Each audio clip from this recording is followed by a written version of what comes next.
আলাইকুম প্রিয় শেখ। আসসালামু রহমতুল্লাহ বারাকাতুহু। জি বলেন। শেখ, আমি বাংলাদেশ চট্টগ্রাম থেকে কথা বলছিলাম আর কি। তো বলেন। কিছু আত্মীয় স্বজন এবং বন্ধু বান্ধবকে দেখা যায় যে ওরা প্রচন্ড রকম আহলে হাদিস বিদ্বেষী হয়, এবং বিশেষ করে আহলে হাদিস যারা আলেম উলামা এবং সালাফি আলেম উলামা আছে ওনাদেরকে বাজে মন্তব্য করে। তো এরকম আত্মীয় স্বজন বা বন্ধু বান্ধবের সাথে সম্পর্ক রাখা বা না রাখার বিষয়ে ইসলাম কি বলে এটা জানতে চাচ্ছিলাম আর কি। জাযাকাল্লাহ, আসসালামু আলাইকুম। আত্মীয় যদি নিকট আত্মীয় হয় তাদের সাথে রক্তের সম্পর্ক রয়েছে, আর তারা যতই বিদ্বেষী হোক কোরআন সুন্নাহর আলেমদের এবং যারা কোরআন সুন্নাহর অনুসারী আহলে হাদিস সালাফি তাদের যতই বিদ্বেষী হোক, আহ, কিন্তু তাদেরকে বলা যাবে না যে তারা ইসলাম বিদ্বেষী। তাদের অজ্ঞতার কারণে, তাদের অন্ধত্বের কারণে, তাদের গোঁড়ামির কারণে চোখ খুলছে না, উদারতা নেই, নিরপেক্ষ হয়ে কোরআন সুন্নাহ তারা স্টাডি করছে না, যার ফলে হেদায়েত পাচ্ছে না, হতভাগা তারা, তারা রুগী। তো তাদের সাথে সম্পর্ক ছিন্ন করবেন না।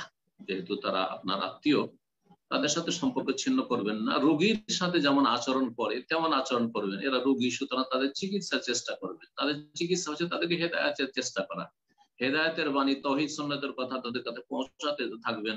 যেভাবে হোক না কেন সালাফি আলেম আলমাদের কথাগুলি, আলোচনাগুলি এবং লিখনীগুলি তাদের কাছে পৌঁছাবার চেষ্টা করবেন, দাওয়াত পৌঁছাবার চেষ্টা করবেন। মানলো মানলো, না মানলো আপনার কাজ। আপনি চিকিৎসার চেষ্টা করলেন, তারা রুগী হয়ে তারা ইহকাল পরকাল তারা নষ্ট করলেন।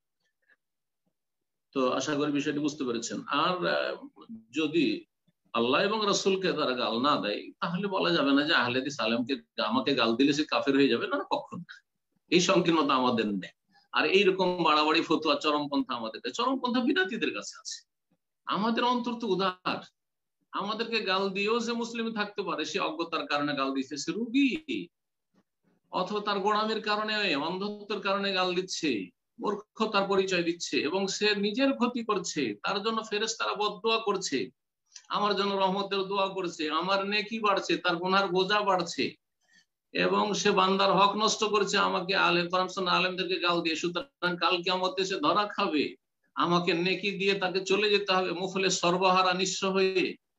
ক্ষতি আর ক্ষতি, ক্ষতি আর ক্ষতি, আমার তো কোনো ক্ষতি নাই, কোরআন সুন্নাহ আলেমদের কোনো ক্ষতি নাই। সুতরাং এইরকম হতভাগা যারা গাল দিছে কোরআন সুন্নাহ আলেমদেরকে, তারা মূর্খ, তারা অন্ধ।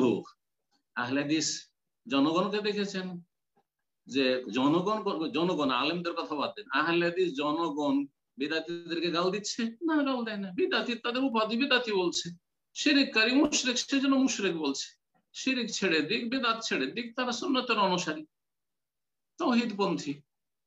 তো আশা করি বিষয়টি বুঝতে পেরেছেন। যথাসাধ্য তাদের সাথে সম্পর্ক রাখবেন। তবে যদি একটা দিক আর আছে, যদি দেখা যায় যে তাদের সাথে সম্পর্ক রাখার কারণে এইসব যারা কোরআন সুন্নাহর অনুসারী বিদ্বেষী, সালাফি ওলামা বিদ্বেষী, তাদের সাথে সম্পর্ক রাখার কারণে আপনি খারাপ হয়ে যেতে পারেন, অথবা আপনার ছেলে মেয়ে খারাপ হয়ে যাবে, তখন তাদের থেকে সংকুচিত করবেন।